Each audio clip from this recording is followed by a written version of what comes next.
Buenas tardes a todos. Hoy en Bocados de Psicología vamos a tratar un tema bastante delicado y necesario. Vamos a hablar sobre los trastornos psicóticos y su tratamiento desde una perspectiva psicosocial. Para ello, contamos con la presencia de Carlos Rebolleda Gil. Buenas tardes, Carlos. Muchísimas gracias por acompañarnos en el día de hoy. Buenas tardes, Sara, y muchísimas gracias por invitarme y darme la oportunidad de poder hablar de estos temas con los que llevo ya en contacto unos cuantos años. O sea que, pues nada, esperemos poder aportar cositas interesantes. Muchas gracias a ti por aceptar esta entrevista. Para quien no conozca a Carlos, comentar que Carlos es psicólogo sanitario y doctor en psicología por la Universidad Complutense de Madrid. Lleva más de 20 años trabajando e investigando la rehabilitación psicosocial. Además, es docente del Máster de Psicología General Sanitaria en la Universidad Internacional de La Rioja y es autor del manual Neurocognición, Cognición Social y Metacognición en Psicosis.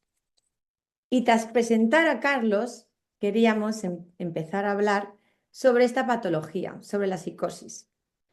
Por ello, la primera pregunta que te vamos a formular es la siguiente. ¿Qué son los trastornos de la psicosis? Pues nada, Sara, a ver, comentar que los trastornos psicóticos del espectro de la psicosis, como vienen recogidos pues, en el manual diagnóstico más conocido de todos, que es el DSM-5, pues bueno, son una serie de trastornos que comparten entre sí, ¿no? Que todos cuentan con esa sintomatología psicótica, podríamos decir, que luego explicaremos qué es eso de la sintomatología psicótica. Y en función, pues, de la duración y la gravedad, yo diría, de esa sintomatología, pues hay varios tipos de trastorno, ¿no? Pues hablamos del trastorno delirante, hablamos del trastorno esquizofreniforme, por ejemplo, del trastorno esquizoafectivo, ¿vale? Y el más conocido de todos, sin ninguna duda, ¿no? Que es la esquizofrenia, ¿vale? Que, bueno, pues la prevalencia es elevada de esquizofrenia en la población general porque según los estudios, pues es un 1% de la población general la que presenta este diagnóstico, con lo cual no estamos hablando de un trastorno extraño, ¿no? O que no sea muy prevalente, sino de un trastorno bastante prevalente. Entonces, hay más personas diagnosticadas con este tipo de sintomatología de las que pensamos, ¿no? Sí, bastante más, vamos, un 1%, no sé, uno se tiene que, yo de esto me hago un poco la idea viendo un edificio, ¿no? De vecino, ¿no? De 7 plantas y demás, ahí ya viven más de 100 personas, ¿no? En este sentido, pues ya uno de ellos, ¿no? O lo que pasa que, bueno, esto es por hacerse una idea, tendría el diagnóstico de esquizofrenia.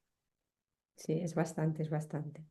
Oye, ¿y cuál es el trastorno más prevalente dentro de este espectro de la esquizofrenia? Bueno, dentro del espectro de la psicosis, como decíamos, la esquizofrenia es el más prevalente, ¿no? Porque es ese 1%, pero no significa que el resto no tengan prevalencia también, ¿no? El trastorno esquizoafectivo también es bastante común, ¿no? Luego también, claro, por ejemplo, el trastorno delirante se da en un porcentaje menor, pero también se da, ¿no? Entonces, bueno, pero yo diría que la esquizofrenia, desde luego, es el que más se ha estudiado, el que más se conoce y yo diría que dentro de estos trastornos, pues el más prevalente.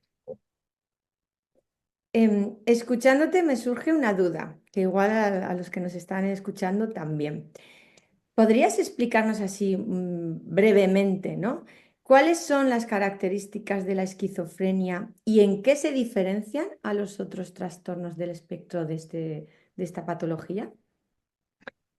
Bueno, voy a empezar un poquito esta explicación poniendo mi granito de arena, ¿vale? Con respecto al término esquizofrenia en sí, ¿vale? Porque es un término, digamos, que de alguna manera, claro, cuando a uno le dan un diagnóstico de esquizofrenia, lo que piensa es que esto es lo más grave que dentro de los trastornos mentales se puede diagnosticar, ¿no?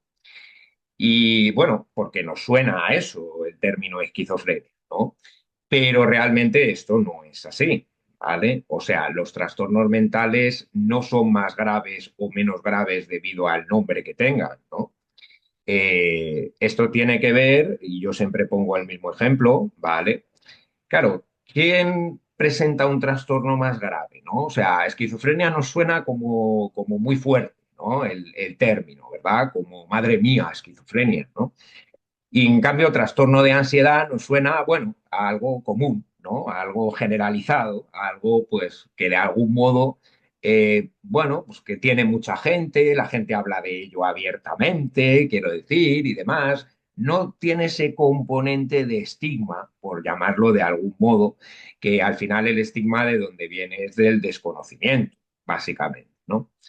Pero claro, mi pregunta es, ¿quién está más grave, ¿no? Una persona con esquizofrenia, como tantas hay, que tiene controlada su sintomatología por medio de la medicación que toma, tiene su familia, tiene hijos, tiene su trabajo en el cual le va bien, tiene una buena calidad de vida, es muy funcional, está muy bien adaptado a su entorno.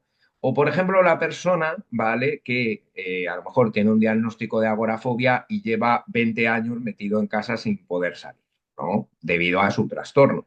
Entonces, claro, quiero decir, al final no es el nombre, es la sintomatología y cómo esa sintomatología interfiere fundamentalmente en la calidad de vida y en el funcionamiento de la persona, ¿vale? Con lo cual, importante empezar teniendo esto en cuenta, ¿vale? Más que nada porque en esto hay mucho desconocimiento. ¿Eh?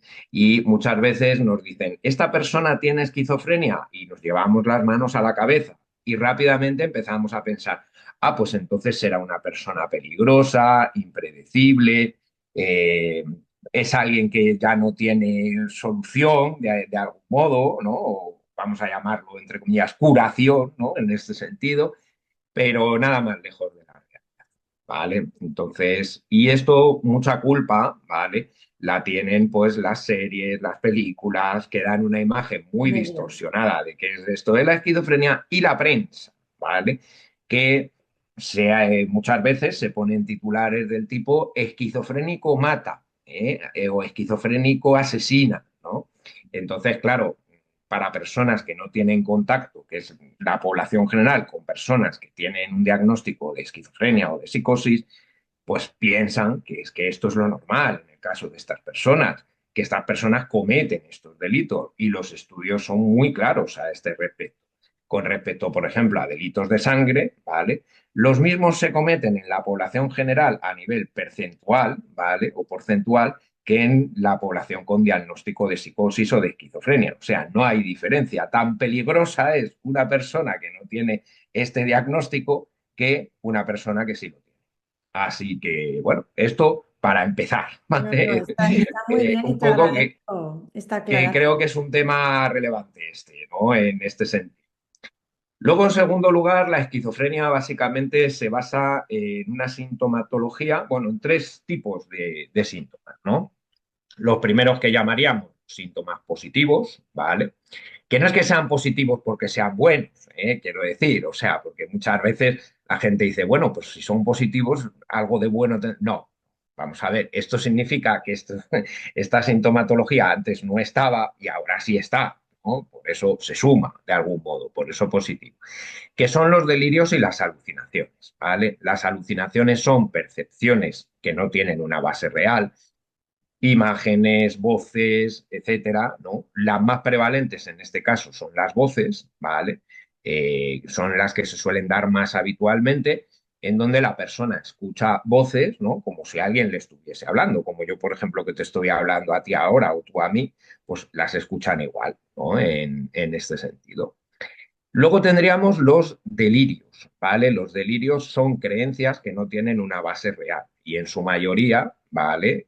Son o bien, eh, hay demás tipos, pero los más prevalentes son los paranoides, que es pensar que algo, alguien o un grupo de alguienes, en este sentido, están tramando en nuestra contra y de alguna manera nos quieren perjudicar de algún modo, ¿vale? O los autorreferenciales, que tienen que ver, ¿vale? Con que la gente hace o dice cosas que tienen que ver conmigo, ¿no? O que la televisión cuando habla, por ejemplo, o la radio, son cosas que se dirigen a mí o tienen que ver conmigo de algún modo, ¿no? Esto, la sintomatología positiva. Luego tendríamos, lo que pasa es que la sintomatología positiva, ¿vale? La medicación antipsicótica la controla bastante bien. O sea, quiero decir, la medicación que toman las personas con esquizofrenia, que por supuesto es un trastorno crónico, ¿vale? O sea, que no tiene una curación como tal en este sentido. Lo único es aprender a convivir con ello, ¿no? Y aprender a manejar pues todas aquellas dificultades que traen consigo pues la sintomatología que experimentan estas personas. Pero digamos que la medicación antipsicótica, aunque no cura nada, pero sí a lo que ayuda es a controlar estos síntomas positivos que hemos dicho, ¿no? Eh, no los controla en todos los casos al 100%, pero sí en un porcentaje muy amplio, ¿vale? Y luego tenemos los síntomas negativos, que para estos ya no hay una medicación que valga, ¿no? En este sentido. Que estos serían la apatía, que es la falta de ganas de hacer cosas, la anedonia, que las cosas que me gustaban antes o me interesaban ahora ya me gustan menos o me interesan menos, ¿no? La logia, que es, ¿vale? La anergia, que es la falta de energía en esto, el aislamiento social, ¿vale? La falta de cuidado personal, no solo referida a la higiene y demás, sino también autocuidados médicos, ¿no? En este sentido y demás. Entonces, esta sintomatología negativa es la más presente en el caso de las personas con esquizofrenia y al no tener un control por medio de la medicación, el abordaje va desde otra perspectiva. Y aquí es donde entramos, sobre todo los psicólogos y otros profesionales que trabajamos con estas personas, sobre todo para que mejoren este tipo de sintomatología que tiene un efecto sobre la calidad de vida y el funcionamiento bastante importante, ¿vale? Y luego habría un tercer tipo de síntomas que serían los trastornos formales del pensamiento, ¿vale? Que esto sobre todo se ve en el lenguaje, que tiene que ver pues con la tangencialidad. O sea, yo empiezo a hablarte de una cosa, doy muchas vueltas, pero no llego al grano, ¿no? En este sentido. La fuga de ideas, ¿no? Que es de repente hablo de un tema y me voy a otro, quiero decir, el descarrilamiento. Este tipo de trastornos formales del pensamiento que, bueno, pues también ocurren en ocasiones en el caso de la esquizofrenia. Y luego algo también muy común, ¿vale? Que tú decías del manual que tuvo a bien publicarme esto, Pirámide, en el 2020, pero son los déficits neurocognitivos, ¿vale? Por ejemplo, déficit que están más que comprobados y probados en atención, memoria, memoria de trabajo, funciones ejecutivas, en velocidad de procesamiento, etc. Luego la cognición social, ¿vale? Que sería pues todo aquello que a mí me ayuda a orientarme en las situaciones sociales, ¿no? Por ejemplo, qué emoción estoy sintiendo yo, qué emoción siente el otro, qué es lo que puede estar pensando el otro, ¿no? A qué atribuyo yo las cosas buenas o malas que me ocurren en mi vida, ¿vale? O sea, el conocimiento del contexto social en el que estoy, qué es lo habitual en estos casos y si esto que está pasando en este momento es lo habitual o no lo es en este sentido. Entonces, claro, todo eso a nosotros nos orienta enormemente, ¿vale? A nivel social. Pero en el caso de la esquizofrenia se ve que puede haber déficit aquí, ¿no? Entonces, bueno, pues básicamente digamos que estos serían un poco la sintomatología con la que nos encontramos en el caso de la esquizofrenia. Ahora, ¿ocurre siempre la misma sintomatología con la misma intensidad en todos los casos? No, la esquizofrenia es muy heterogénea en este sentido. Entonces, a ver, cosas que suelen ser muy comunes, pues la parte alucinatoria y delirante, esto suele ser muy común, pero se controla bien con la medicación. La sintomatología negativa, pues en algunos casos es muy evidente y en otros casos es mucho menos evidente. Igual que pasa con los déficits cognitivos, o sea, en algunos casos son muy evidentes e interfieren mucho en el funcionamiento de la persona y en otros casos pues son menos, ¿no? En esto. Entonces, todo esto es como muy heterogéneo, ¿vale? Digamos que esa sería la sintomatología, pero luego cada caso es un mundo, ¿eh? O sea, cada caso es diferente. ¿Y estos síntomas también se encuentran en los otros trastornos del espectro o no? ¿O solamente son algunos? Pues solamente algunos, por ejemplo, en el trastorno delirante, ¿vale? Fundamentalmente es un delirio, ¿vale? O sea, que no tiene por qué afectar a otras áreas de la vida de la persona, pero en este punto sí tengo un delirio, ¿no? De algún modo. En el caso del trastorno esquizoafectivo, ¿vale? Se da esta misma sintomatología, pero a su vez unida a sintomatología afectiva, ¿vale? Digamos que de algún modo el trastorno esquizoafectivo vendrían a ser un poco la suma entre la esquizofrenia y el trastorno bipolar. Vendría a ser un poco esto, ¿no?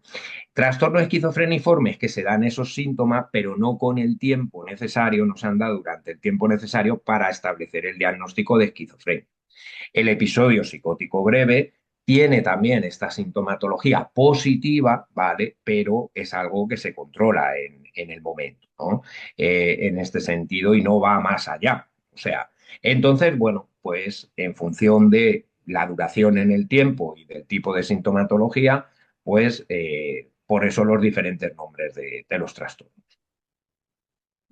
Buena explicación para... Estamos aprendiendo mucho contigo hoy de este espectro, sí.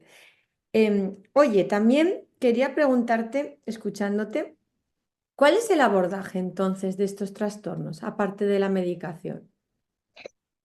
Hombre, a ver, lo primero de todo, la medicación es clave, fundamental, ¿vale? O sea, digamos que sin medicación, ¿vale? No es posible el abordaje desde otra perspectiva. Porque, claro, digamos que toda la sintomatología positiva interfiere gravemente en la calidad de vida y en el funcionamiento de la persona, ¿no? Entonces, la medicación es algo que ha de tomarse y ha de ser controlada por el psiquiatra y ha de tomarse tal y como el psiquiatra lo indica, ¿no? En este sentido.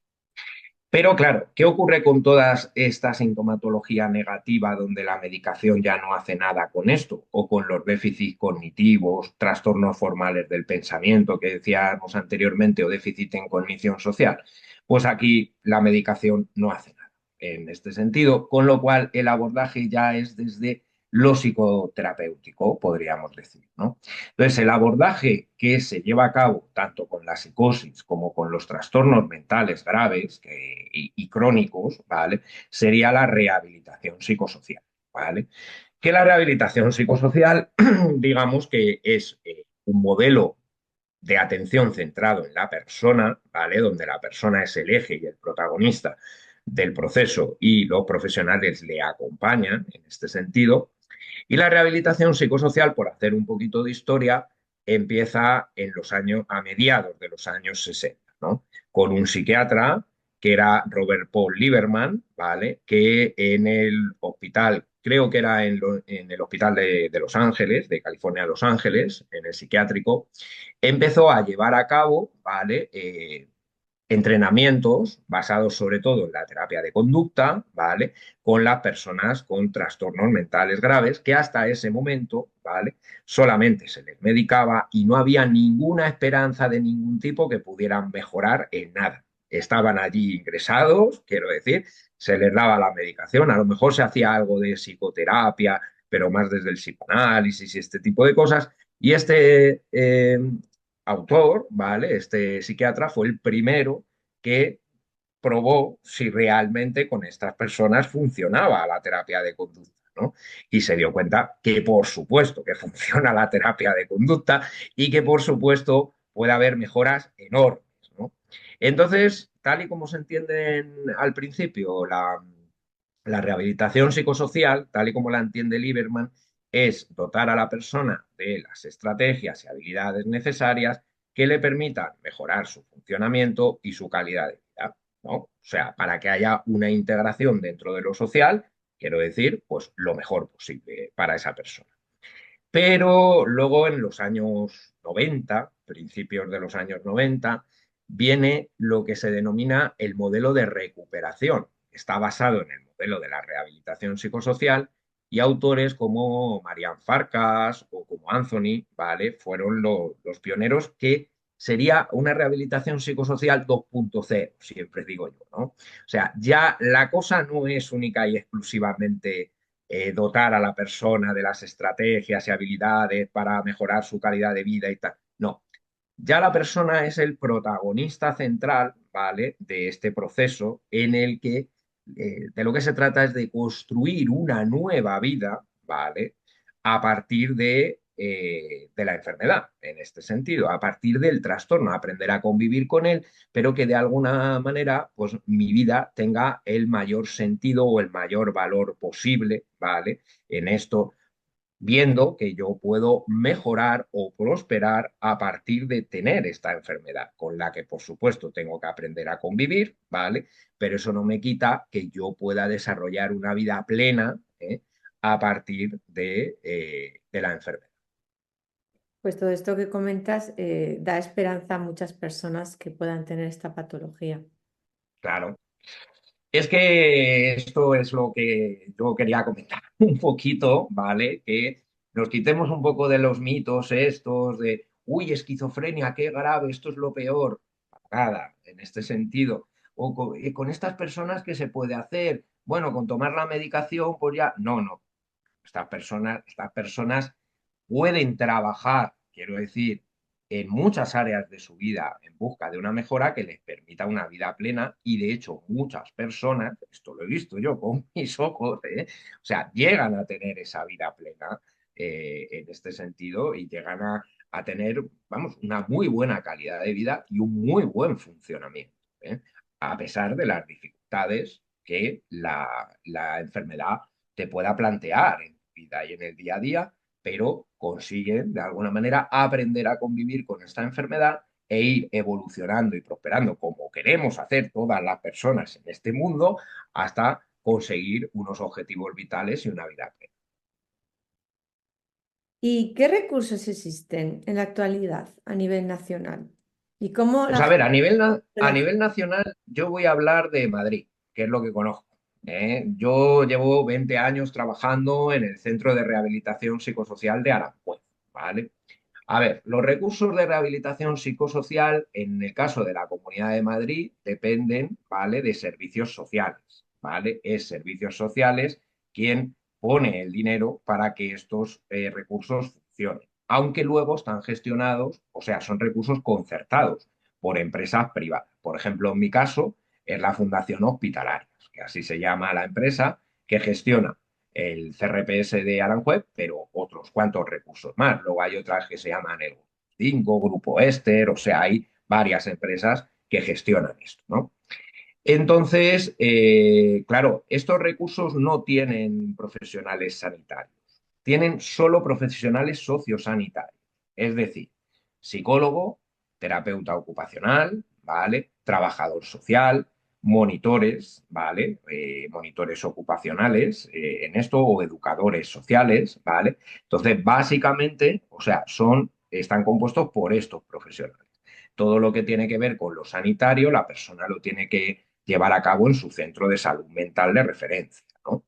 Entonces, digamos que a estos centros no se puede acceder libremente, ¿vale? Estos centros solamente pueden derivar desde, o sea, las personas pueden ser derivadas desde el centro de salud mental. Dentro de los centros de salud mental, aquí en la Comunidad de Madrid, está el plan de continuidad de cuidados, que así se denomina, para aquellas personas con trastorno mental de larga evolución en este sentido y que necesitan un apoyo más estrecho por parte de los profesionales. Entonces, para las personas que están dentro de ese plan de continuidad de cuidados, existe la posibilidad de que, si así lo consideran en el centro de salud mental, puedan ser derivados a estos recursos de rehabilitación, que son fundamentalmente de dos tipos. Están los ambulatorios, ¿vale?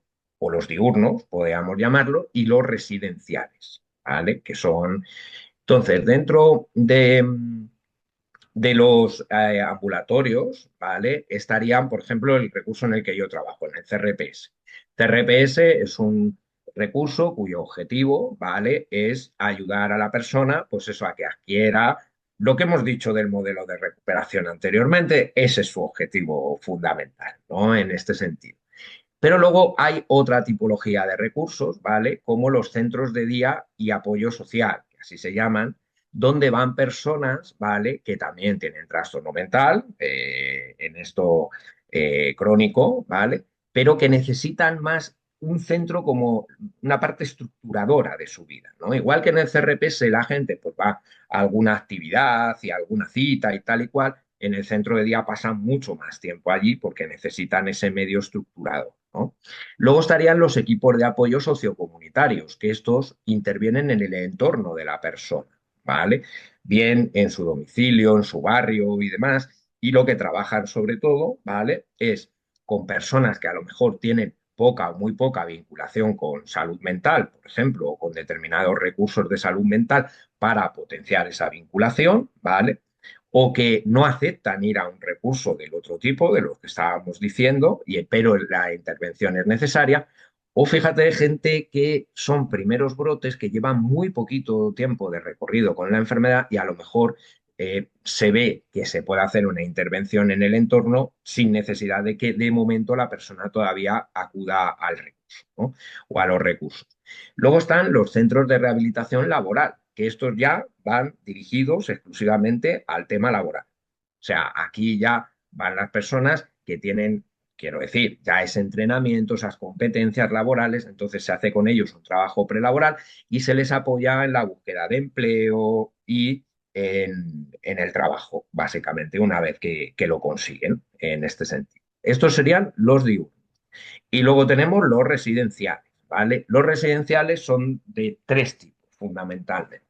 Las mini residencias, que así se llaman, que son residencias donde viven 30 personas, más o menos, con trastorno mental grave, y ahí sí que, bueno, pues hay monitores, ¿vale? O, digamos, o educadores sociales, pues, o sea, hay profesionales a lo largo de todo, ¿no? En este sentido, para personas pues, que necesitan pues un mayor apoyo, ¿no? En este sentido. Luego están los pisos supervisados, que suelen ser pisos compuestos por 4 o 5 personas con trastorno mental, donde sí hay un monitor y un psicólogo que va, pero de vez en cuando. Ahí ya la vida es bastante autónoma, digamos, por parte de ellos se les da un apoyo, pero es un apoyo muchísimo menor que el que se da en las mini residencias, por ejemplo, ¿no?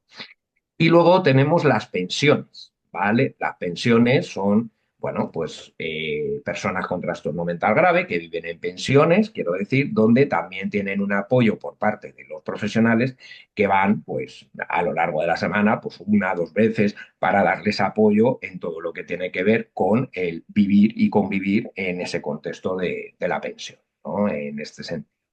Entonces, básicamente, estos son los recursos que hay en la Comunidad de Madrid y a todos ellos no se puede acceder libremente, sino porque así lo determina y lo decide el centro de salud mental, que primero se lo propone a la persona, por supuesto, que luego la persona dirá que sí o que no, pero si la persona dice que sí, entonces se deriva y luego ya se le llama desde estos recursos para empezar un poco la intervención.